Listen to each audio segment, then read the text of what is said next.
Hi guys, what's up? It's Riley and I have a video for you today which is being trans and employed. So say you're looking for a job, just in general looking for a job, or you're looking for a job so you can pay for your top surgery, or just looking for a job. Tip number one, make sure you put in your CV that you are trans and that you go by he, him pronouns or she, her, hers pronouns because it's important. Also, they, them pronouns. Let's not forget them. And make sure you have that on your CV because I put on my CV that I'm trans and I would prefer in general to be called Riley and nothing else, and my pronouns are he, him. So they put that into practice. I am employed under the name of Riley and I haven't had my name changed yet, so that's good. I haven't legally changed my name, so having the fact of me already being called Riley at work is great. And it's on my name badge. Obviously on the system I'm still like my birth name, but that's because I haven't changed all my legal documents yet, and I'm going to do that this month when I get paid. So that will all change on the system. But make sure you do that because otherwise they're not going to understand. They'll just look at all your legal documents, put you in the gender you don't want to be, and they'll put you in a category you will not want to be in, and they won't quite understand. So that's tip number one. Make sure you do tell them that, say, as being trans, you will have special appointments to go see your therapist, your psychologist, and say you're like me, you're 17 and you're trying to get on T and start HRT, so you need to tell them that you go to appointments like CAMS or any other kind of support place, or you go to appointments in London to have your stock. So make sure you tell them that that happens and that will happen throughout your transition. So make sure you tell them that. Also, make sure you tell them that you have to bind, which could prevent you from doing certain stuff. So when they say, is there anything that could prevent you from doing your job properly? Don't say it then, say it before that, because they tend to look at those as, oh, it's a disadvantage of this person working for us. So you say it before just to make it clear, and they should understand by the circumstances. So you tell them, say, oh, I bind, which can occasionally cause me a lot of pain.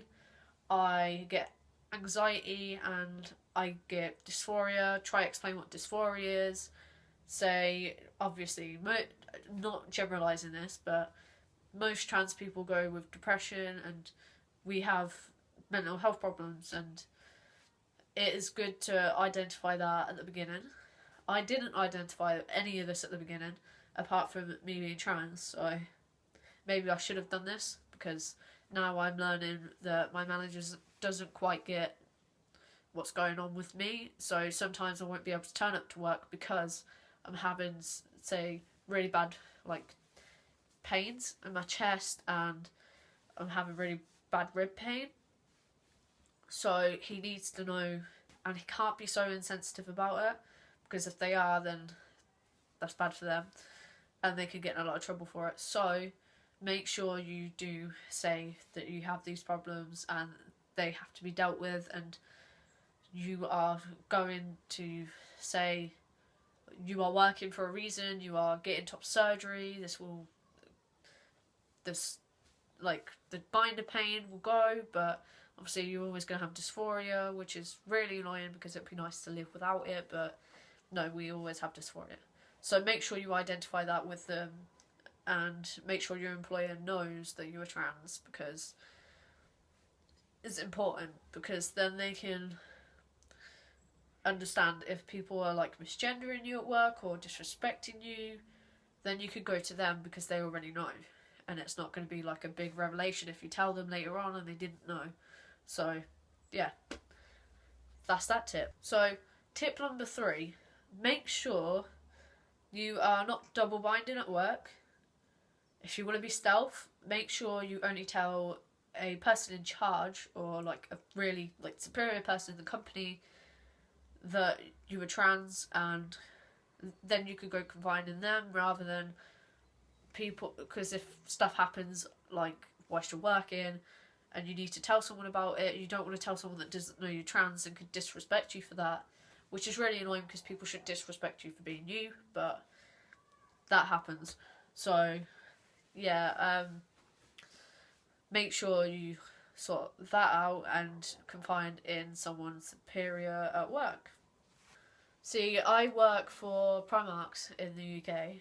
I'm not supposed to really say stuff like this because they can easily find these videos, but it's important for companies to realise that we need, like, it's not, we're still human, we still deserve to be treated like any other human. We don't want special treatment, but we want a little leeway when it comes to stuff like that, like binding and having problems there, and depression, and usual things that companies probably wouldn't deal with. So make sure you make it clear. And we have transgender policies at work, so if I get discriminated against, I can sort that out with the company, and it's stuff like that. And also we have a transgender policy where you could go in your preferred fitting rooms if you would like to, and we can't say no, basically. Although they do sometimes say no, which is really annoying because they should be familiarised with it. So if that's any tip to any company, please make sure your staff are educated on trans people. It would be really nice if they were. So, all in all, that's like 3 tips, but they're long tips, and they're long tips, but they are really what comes down to what's in my head and what I've currently had problems with. So yeah, that's that. But I just want your advice on something. Should I do like a presentation to the people I work with and make them understand that there is trans people and try and get them aware? Would that be a good idea or not? Because I'm not really stealth to a lot of people. So it's kind of like people know, but then there's other people that are not educated and they could probably be talking about me, or talking about, oh, why does Riley sound like a woman, or why is Riley not really masculine, and stuff like that. Stuff they shouldn't really ask, but I want to identify it with them. And yeah, just comment below if I should do that, because I feel like that could educate a lot more people and make people aware. So if they go into another company and someone's trans there, so just bringing them awareness. So that's all I have for you guys today, but have a nice day.